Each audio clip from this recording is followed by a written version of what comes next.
और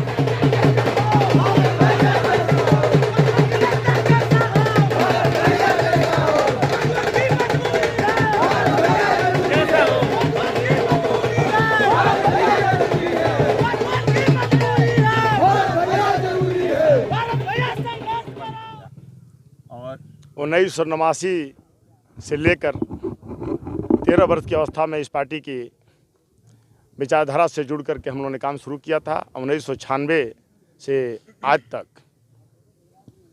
विभिन्न पदों को दायित्वों का निर्वहन करते हुए 12 साल से विधानसभा मधुबन में, जो भारतीय जनता पार्टी की दृष्टि से आज़ादी में कभी जीतने वाली सीट, आज़ादी के बाद कभी जीतने वाली सीट नहीं थी, सबसे कमज़ोर सीट थी। उस सीट को मैंने अपने सेवा, समर्पण और 16 से 15 घंटा वर्किंग करके विधानसभा में रोज़ लाखों जनमानस में और हजारों यूथ के बीच में ले जाने का काम किया था। लेकिन भारतीय जनता पार्टी ने देश की राजनीति का शुचिता, प्रतिबद्धता, वैचारिक राजनीति का अंत किया है। भारतीय जनता पार्टी ने परिवारवाद, पूंजीवाद को राजनीति में बढ़ावा दिया है। देश पूंजीपतियों के हवाले करने की तुली हुई है। हम लोग घुटन महसूस कर रहे थे, लेकिन अपनी राजनीतिक प्रतिबद्धता के नाते पार्टी में बने हुए थे। मेरे मित्र, मैं कहना चाहता हूं आपके चैनल के माध्यम से, भारतीय जनता पार्टी पंडित दीनदयाल उपाध्याय के विचारों से भटक गई है, अंत्योदय और मानव एकात्मवाद से भटक गई है। अब भारतीय जनता पार्टी राजा के बेटा को राजा बनाना चाहती है या रानी के बेटी को रानी बनाना चाहती है। इस नाते मैं आपसे कहना चाहता हूं, लाखों जनमानस की भावनाओं, अपने हजारों कार्यकर्ताओं के साथ अब भारतीय जनता पार्टी का इस विधानसभा में न कोई बूथ प्रमुख है, न आज से कोई सेक्टर संयोजक है, न आज से कोई मंडल अध्यक्ष है, न आज से इस विधानसभा में रहने वाला कोई व्यक्ति जिले का महामंत्री, जिले का मंत्री है। सभी कार्यकर्ता 500 की संख्या में 4 दिन पहले इस्तीफा दे दिए थे और जनमानस बिल्कुल उद्वेलित है। किसी भी कीमत पर ऐसे प्रत्याशी को बर्दाश्त करने के मूड में नहीं है, जो प्रत्याशी मधुबन के विकास को और मधुबन के सम्मान को कभी देखा भी न हो, जो मधुबन में कभी आया भी न हो, जिसको जनता कभी ना आँख से देखी है ना वो मधुबन को देखा है। ऐसे गवर्नर का बेटा जिसके ऊपर अरबों रुपये के घोटाले का आरोप है, सीबीआई कोर्ट में चार्जशीटेड है, ऐसे व्यक्ति को प्रधानमंत्री जी, मैं आपको कहना चाहता हूं, दूसरे के घर में परिवारवाद और वंशवाद देख रहे हो, आप पहले अपने नीचे देखने का काम भी करना चाहिए। आप देश में सबसे बड़ी, दुनिया में सबसे बड़ी दल का नेतृत्व कर रहे हैं, आपको आदर्श प्रस्तुत करना चाहिए। आपको केवल भाषण नहीं, आपको इसको अमली जामा पहनाने की जरूरत है। वंशवाद और पूंजीवाद पर आप चोट न करके केवल ऊपर से बोल रहे हैं और नीचे से काम कुछ और हो रहा है। अच्छा, आपने निषाद पार्टी का ही क्यों चयन किया, क्यों नहीं किसी और पार्टी में आप गए? अनेकों पार्टियों का मुझे ऑफर आया है और भारतीय जनता पार्टी के बड़े नेताओं का सदन में भेजने का भरोसा आया है, लेकिन मैं जनता की अदालत से, मधुबन की इस देवतुल्य नागरिकों के आशीर्वाद से, अपने हजारों नौजवानों के संघर्ष से मैं सदन में जाना चाहता हूं। मैं पिछले दरवाजे से विधान परिषद और राज्यसभा में नहीं जाना चाहता हूं मेरे मित्र। अच्छा, अभी आपने और निषाद पार्टी का चयन इस नाते किया हूं, अभी आपने एक भाषण में अपनी चीज, मैंने मुकेश साहनी के पार्टी का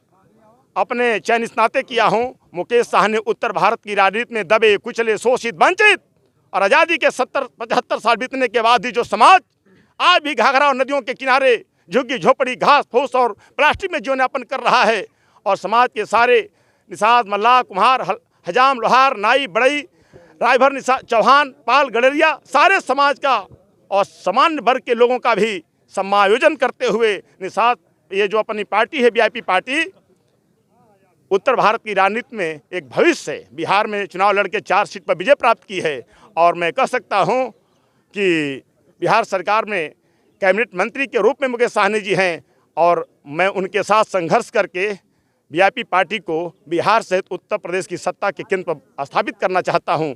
और आपसे मैं भी कह रहा हूं मेरे मित्र, अभी आपने एक चीज़ बताया था, जब आप भाषण के दौरान आपने बताया कि भारतीय जनता पार्टी से आपके पास कॉल आई थी और आपको तरह तरह का प्रलोभन भी दिया जा रहा था, राज्यसभा वगैरह से मनोनीत करने की बात की जा रही थी। हम कह रहे थे कि सदन में आपको भेजा जाएगा। अच्छा, आपका उत्तर क्या था? हमारा उत्तर था कि आपने मुझे सदन में भेजने का जो भरोसा दिया है, ये भरोसा उस पूंजीवाद और परिवारवाद के लोगों को दिया होता जिसको जनता न देखी है, न जनता को देखा है। मुझे जनता के माध्यम से सदन में जाना था, इस नाते यह सिंबल, यह भरोसा आप गवर्नर के बेटे को दे दीजिए, क्योंकि आप जिन्होंने मुझे फ़ोन किया था वो भी बिहार के भारतीय जनता पार्टी के पूर्व प्रदेश और केंद्रीय मंत्री के बेटा थे, जो इस समय प्रभारी के रूप में काम कर रहे हैं उत्तर प्रदेश में। अच्छा, अंतिम सवाल आपसे है, तो मैंने कहा कि आपको राज्यसभा इसी नाते मिला है कि आप बड़े बाप के बेटा हैं, और मधुबन में टिकट भी इसी नाते मिला है कि वो गवर्नर का बेटा है, उनके पास कोई योग्यता नहीं है। इस नाते मैं आपके इस भरोसा को अस्वीकार करता हूं। मैं जनता के बीच से लड़ करके जाऊंगा। आपसे अंतिम सवाल ये है कि अगर भारतीय जनता पार्टी अगर आपकी शक्ति को, जनशक्ति को देखते हुए दोबारा अगर ऑफर करे कि आप हमारे सिंबल से लड़ जाए तो अब कहीं कोई गुंजाइश नहीं है। जिस सिंबल को मैं प्राप्त किया हूँ, ये सिंबल प्रभु श्री राम को भी संकट के समय पार लगाया था। अब भरत की भी नैया पार लगाने जा रहा है। मैं हाउस में आ रहा हूँ। मैं भाजपा वालों से कहना चाहता हूँ, मैं हाउस में आ रहा हूँ। जिसकी आवाज़ को दबाना चाहते थे, जिस गरीब के बेटा के लाखों जनमानस को आवाज़ को दबाना चाहते थे, वह आवाज़ लेकर मैं हाउस में आ रहा हूं। तेरे पूंजीवाद और वंशवाद की राजनीति का मैं बंटाधार करूंगा हाउस में आकर के। यानी बगावत के भरपूर मूड में है कमल को उखाड़ फेंकने के लिए नाव से। कमल मऊ जनपद में खिलने वाला कहीं नहीं है। हम क्या, जो कमल को खिलाने वाले हैं वही कमल को रोकना चाहते हैं। भारतीय जनता पार्टी में ऐसे लोग घुसे हुए हैं जो भारतीय जनता पार्टी को उत्तर प्रदेश से चुनाव जीतना देना नहीं चाहते हैं। हमसे कुछ कहवाइए मत, इतने मैं कहना चाहता हूँ। हम बागी नहीं देखते, हम समाज सेवा जो कर रहा है, समाज के बीच जो रहता है, हम उसे ढूंढ के टिकट देते हैं, ना कि पूंजीवाद को।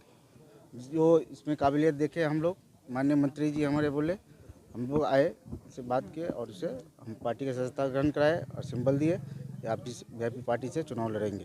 आपको नहीं लगता कि कहीं ना कहीं जिस सीट पर आप चुनाव लड़ा रहे हैं काफ़ी मजबूत आदमी, बिहार के राज्यपाल के बेटे जो है वहाँ पर भाजपा के प्रत्याशी हैं, और ऐसे आदमी को चुनाव हराना, पहली बार आपने प्रत्याशी उतारा, वो भी भरत भैया पे भरोसा किया, क्या लगता है आपको कामयाबी मिल सकती है? बिल्कुल बिल्कुल, मुझे पूरा भरोसा है ये सीट जरूर निकलेगी।